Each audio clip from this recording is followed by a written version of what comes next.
بسم اللہ الرحمن الرحیم والصلاة والسلام علی رسولہ الکریم وعلی آلہ وصحبہ اجمعین اما بعد۔ میرے محترم بھائیو، دوستو، بزرگو، بچے بچیاں، 15 شعبان کے بارے میں تھوڑی سی بات کرنی تھی۔ اس رات کے مختلف نام علماء نے رکھے ہیں: شب برات، شب مغفرت، شب رحمت، شب برکت۔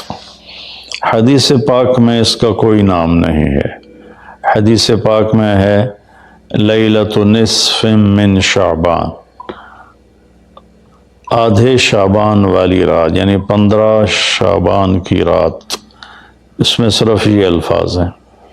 یہ نام بعد کے علماء نے رکھے، چونکہ اس میں مغفرت ہوتی ہے تو اس کا نام شب مغفرت، اس میں جہنم سے خلاصی ہوتی ہے تو شب براءت، اس میں برکات کا نزول ہوتا ہے تو شب مبارک، اس میں اللہ کی رحمت کا نزول ہوتا ہے تو شب رحمت۔ لیکن لیلۃ نصف من شعبان اس کا نام حدیث پاک میں آتا ہے۔ اس کے بارے میں امت میں 2 طبقے ہیں، دونوں انتہا پر ہیں، جو نامناسب ہے۔ ایک طبقہ ہے جو بالکل اس کی نفی کرتا ہے، رد کرتا ہے اور اس میں شدت اختیار کرتا ہے۔ اختلاف کا اصول ہے کہ اپنی بات پیش کرو، دوسرے کو عزت دو، لیکن اپنی بات پیش کرتے ہوئے روڈ ہو جانا، ریش ہو جانا اور دوسروں کی بے عزتی کرنا، یہ اللہ کو ناپسند ہے۔ یہ اللہ کی بارگاہ میں انتہائی ناپسند چیز ہے۔ تو اس کی بالکل نفی کرتے ہیں کہ کچھ بھی نہیں ہے۔ ایک طبقہ ہمارے ہاں ہے جنہوں نے کیا کچھ اس میں ڈال دیا ہے، یہ بھی بالکل غلط ہے، یہ بھی نہیں ہونا چاہیے۔ جو اعتدال کی بات ہے میں آپ کے سامنے پیش کر دیتا ہوں۔ اللہ کے فضل و کرم سے یہ اعتدال والی ہے، یعنی نہ شدت ہے نہ وہ بدعت ہے، درمیان کی چیز ہے۔ امید ہے صحیح ہوگی۔ اس رات کی فضیلت کو 10 صحابہ نے روایت کیا ہے، جس سے ابو بکر رضی اللہ عنہ بھی ہیں، حضرت عائشہ رضی اللہ تعالیٰ عنہا بھی ہیں، لیکن یہ ساری حدیثیں ضعیف ہیں۔ ضعیف حدیث سے کوئی حکم ثابت نہیں ہوتا۔ لیکن ابن العثیمین رحمۃ اللہ علیہ چند سال پہلے سعودیہ کے بہت بڑے محدث بھی تھے، مفسر بھی تھے، فقیہ بھی تھے اور بہت بڑے عالم تھے۔ انہوں نے لکھا ہے کہ 10 حدیثیں ضعیف جب اکٹھی ہو جاتی ہیں تو وہ حسن کا درجہ حاصل کر لیتی ہیں۔ حسن لغیر ایک ٹرم ہے محدثین کی کہ وہ قابل قبول ہو جاتی ہیں اور اس کو فضائل میں قبول سمجھا جاتا ہے، حجت سمجھا جاتا ہے۔ عمل کے ثبوت کے لیے، عبادت کے ثبوت کے لیے، عقیدہ کے ثبوت کے لیے صحیح حدیث کے بغیر کوئی حدیث بھی قبول نہیں ہے۔ تو اس لیے 10 حدیثوں ضعیف کا جمع ہو کر اس کی فضیلت کا بولنا اس کے اندر کچھ نہ کچھ رکھتا ہے۔ اور فضیلت جو اللہ کے نبی نے ارشاد فرمائی کہ 15 شعبان کی رات کو عائشہ فرماتی ہیں میں اٹھی تو آپ بستر پر نہیں تھے، تو میں ڈھونڈنے نکلی تو آپ جنت البقیع میں پہنچے ہوئے تھے۔ تو آپ نے دیکھ کر کہا عائشہ تو کیا سمجھتی ہے کہ اللہ اس کا رسول تمہارے ساتھ خیانت کریں گے؟ میں تو بقیع والوں کے لیے آیا تھا دعا کرنے۔ پھر آپ نے فرمایا آج کی رات وہ رات ہے جس میں اللہ تبارک و تعالی بنو کلب ایک قبیلہ ہے جن کے پاس بھیڑ بکریاں بہت زیادہ تھیں، کہا عائشہ جتنی بنو کلب کی بھیڑ بکریوں کے جسم پر بال ہیں ان بالوں کی تعداد کے برابر اللہ تعالیٰ اپنے بندوں کو مغفرت فرماتا ہے، جہنم سے خلاصی فرماتا ہے، اس پر شب برات اور شب مغفرت علماء نے اس کا نام رکھا، میرے نبی کی زبان سے یہ نام نہیں نکلا۔ تو اس کی یہ فضیلت ہے کہ اس میں اللہ تعالیٰ کی طرف سے بخشش کا نزول ہوتا ہے۔ باقی یہ جو کہتے ہیں کہ اس میں فرشتہ اترتا ہے اور سارے سال کا بجٹ بتاتا ہے اور سارے سال کے واقعات، یہ کسی حدیث میں میری نظر سے نہیں گزرا۔ سورہ دخان میں فیہا یفرق کل امر حکیم کا جو آیت آتی ہے، تو اس سے پہلے کی آیت شب برات کی نفی کرتی ہے، انا انزلناہ فی لیلۃ مبارکۃ، کہ ہم نے اس سے مبارک رات میں اتارا قرآن پاک۔ تو قرآن پاک تو لیلۃ القدر میں اترا ہے، تو اگر کوئی کسی قسم کے اعلانات ہوتے ہیں تو پھر شب قدر میں ہوتے ہیں، اس رات میں نہیں ہوتے۔ دوسرا یہ ہے کہ اس کے روزے اور بندگی کے بارے میں، شب قدر کی اللہ کے واسطے میری بات دھیان سے سنو، اللہ کی قسم کوئی خاص عبادت میرے نبی نے نہیں بتائی، لیلۃ القدر کی کوئی خاص عبادت میرے نبی نے نہیں فرمائی۔ حضرت عائشہ رضی اللہ عنہ نے پوچھا، یا رسول اللہ اگر مجھے لیلۃ القدر نصیب ہو تو میں کیا کروں؟ کہا یہ دعا پڑھو، اللہم انک عفو تحب العفو فاعف عنی، اللہ تو معاف کرنے والا ہے، معافی کو پسند فرماتا ہے، مجھے معاف فرما۔ تو میرے نبی کی عبادت وہی 11 رکعت تہجد کے نوافل تھے، چاہے وہ شب قدر تھی، چاہے وہ شب برات تھی، چاہے وہ شب جمعہ تھی۔ تو اب اس کے نام پر لوگوں نے کیا کیا خرافہ، چونکہ ہم قرآن اور حدیث سے نہیں جڑے، کتابیں لکھی ہوئی ہیں، کس نے لکھی، اس کی سند کیا ہے، اس کی تمیز ہی کوئی نہیں ہے، تو وہ پھر بہت ہی زیادہ 4 رکعت پڑھو، پہلی رکعت میں یہ پڑھو، دوسری میں یہ پڑھو، تیسری میں یہ، چوتھی میں یہ سب بدعات ہیں، ان کا کوئی تعلق نہیں میرے نبی کے کسی بھی فرمان سے۔ میرے نبی نے صرف عبادت کا فرمایا ہے، عبادت، تو شب قدر میں بھی کوئی خاص عمل نہیں۔ اور دوسری بات یہ کہ اگر آپ نے عبادت کرنی ہے تو مسجد نہیں گھر، مسجد نہیں گھر، مسجد نہیں گھر۔ میرے نبی نفلی بندگی گھر میں ادا فرماتے تھے۔ اب شب برات میں صلاۃ تسبیح کی جماعت ہو رہی ہوتی ہے، یہ کتنی بڑی نادانی کی بات ہے۔ نفلوں کی تو جماعت ہی نہیں ہوتی، تو یہ صلاۃ تسبیح کی جماعت کروا رہے ہوتے ہیں۔ نفلی عبادات کے بارے میں اللہ کے نبی کا طریقہ گھر میں پڑھنا ہے، اور اللہ کی طرف سے بھی ہمیں جو اشارہ ملتا ہے، وَاذْكُرِ اسْمَ رَبِّكَ وَتَبَتَّلْ إِلَيْهِ تَبْتِيلًا، اپنے اللہ کو خوب یاد کریں اور لوگوں سے کٹ جائیں بالکل، اور سب سے کٹ کے آپ اپنے رب کو یاد کریں۔ وَمِنَ اللَّيْلِ فَتَهَجَّدْ بِهِ نَافِلَةً لَكَ عَسَىٰ أَن يَبْعَثَكَ رَبُّكَ مَقَامًا مَحْمُودًا فَإِذَا فَرَغْتَ فَانصَبْ وَإِلَىٰ رَبِّكَ فَارْغَب۔ ان ساری آیات کا خلاصہ یہ بنتا ہے کہ نفلی عبادات سنتیں بھی ہوں گھر میں پڑھو، اور خاص طور پر جو ایسی راتوں کی عبادت ہوتی ہے، مسجدوں میں اکٹھے ہونا اور اس رات میں جھنڈیاں لگانا، پھر آتش بازی کرنا، یہ آتش بازی تو بالکل ہی اسراف ہے اور خرافات ہے۔ تو میری گزارش ہے کہ میرے نبی کی جو سنت ہے، آپ نفلی بندگی عبادات اپنے گھر میں فرمایا کرتے تھے۔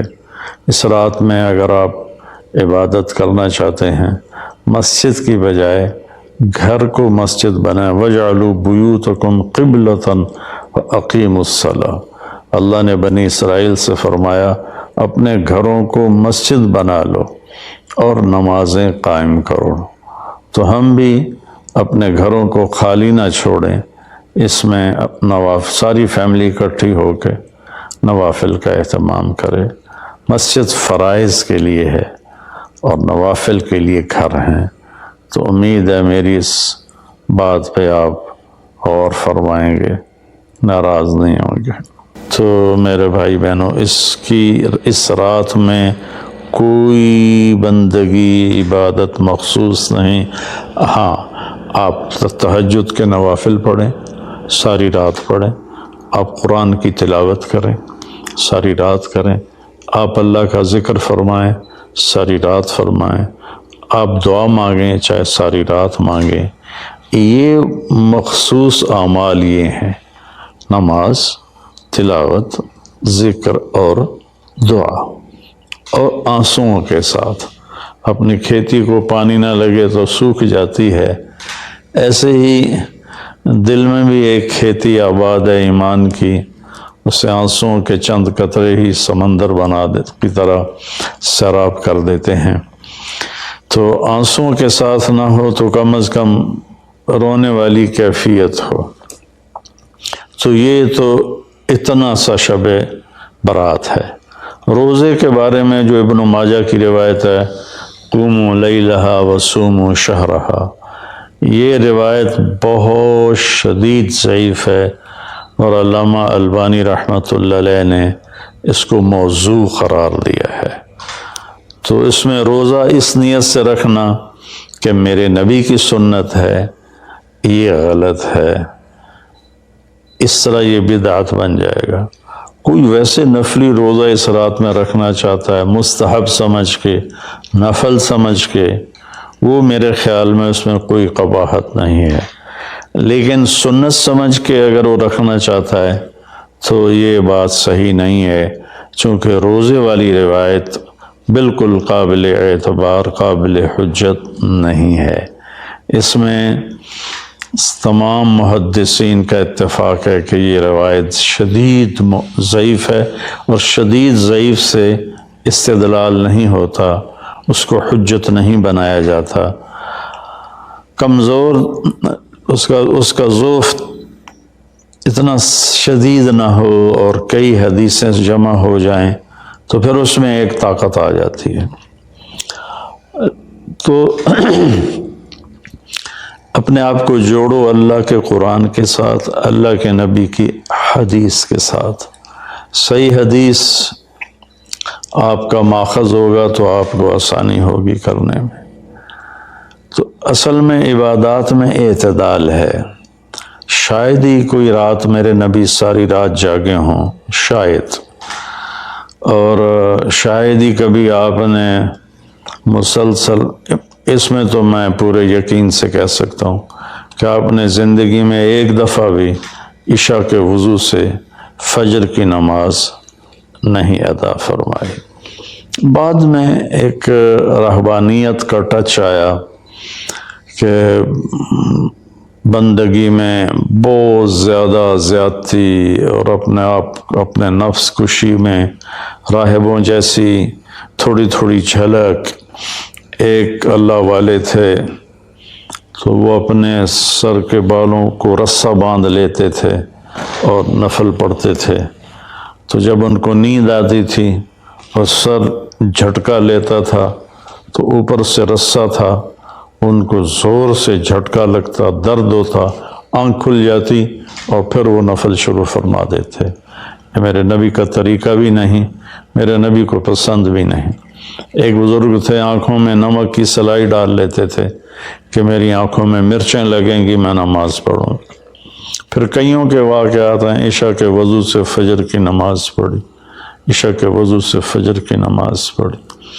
یہ ان کی ذات کے لیے اچھے عمل ہیں، لیکن یہ دین اسلام کی دعوت نہیں ہے، نہ ہی یہ دعوت ہم غیروں کو پیش کر سکتے ہیں۔ یہ تو ان کو بھگانے والی بات۔ ایک بزرگ میں آتا ہے کے بارے میں آتا ہے 25 سال جنگلوں کی خاک چھانتے رہے، 25 سال باہر ہی نہیں آئے، یہ تو کوئی کمال کی بات نہیں ہے، یہ تو رہبانیت ہے جو میرے نبی نے ناپسند فرمائی ہے، اس سے روکا ہے۔ اعتدال ہے، کذالک جعلناکم امۃ وسطا، ہم نے تمہیں اعتدال والی امت بنایا ہے، نہ دنیا کی طرف ایسا جھکاؤ ہے کہ یہود کی طرح، نہ رہبانیت کا ایسا جھکاؤ ہے عیسائیوں کی طرح، تم درمیان میں ہو۔ میرے نبی پاک صلی اللہ علیہ وسلم کی زندگی پڑھو اللہ کے واسطے، اللہ کے واسطے۔ ہم اولیاء کرام کی کتابیں پڑھتے ہیں، وہ اکثر اس میں جھوٹے قصے ہیں، کیونکہ سند تو ہے کوئی نہیں۔ سند کے بغیر، سند کیا ہے؟ میں آپ سے بات کرتا ہوں تو آپ کہتے ہیں جی آپ نے کہاں سے سنا؟ میں کہتا ہوں وہ لالو ماچھی سے سنا ہے، تو کہ لو جی ودی کیڑی کر لے، تو کوئی بندہ یہ اس کو سند کہتے ہیں۔ بھئی آپ نے یہ کہاں سے بات سنی؟ میں کہوں میں نے مفتی تقی عثمانی صاحب سے سنی، تو کہ ہاں یہ ٹھیک ہے، اس کو سند کہتے ہیں کہ جو بات پہنچی ہے مجھ تک، کون پہنچانے والا ہے؟ اگر وہ صحیح مضبوط آدمی ہے وہ بات مضبوط ہو جائے گی، اگر وہ کمزور آدمی ہے بات کمزور ہو جائے گی۔ تو ہمارے ہاں جو بر صغیر میں کتابیں چھپتی ہیں اولیاء کرام کی زندگی کے بارے میں، وہ جھوٹے قصوں سے بھری پڑی ہیں، ان کی کوئی سند نہیں ہے۔ اللہ کے واسطے نبی کی زندگی پڑھو، آپ کو پتہ چلے گا زندگی ہے کیا۔ قرآن پڑھو، آپ کو پتہ چلے گا اللہ چاہتا کیا ہے۔ اللہ تعالیٰ اس رات کی رحمتیں برکتیں ہمیں نصیب فرمائے۔ اصل میں اللہ نے بخشش کے بہانے رکھے ہیں، کوئی شرابی ہے، کوئی زانی ہے، کوئی قاتل ہے، کوئی ماں باپ کا نافرمان ہے، کوئی مشرک ہے، کوئی متکبر ہے، کوئی سود خور ہے، کوئی رشوت خور ہے۔ ایک دفعہ آج کہہ دے، کل کی رات ہے کہہ دے گا کہ یا اللہ میری توبہ، تو اللہ کی قسم اگر اس کے گناہ زمین سے لے کر آسمان کی چھت تک بھی ہوں گے نا، تو ایک آدھے بول پر یا اللہ معاف کرو، اللہ سارے معاف فرما دے۔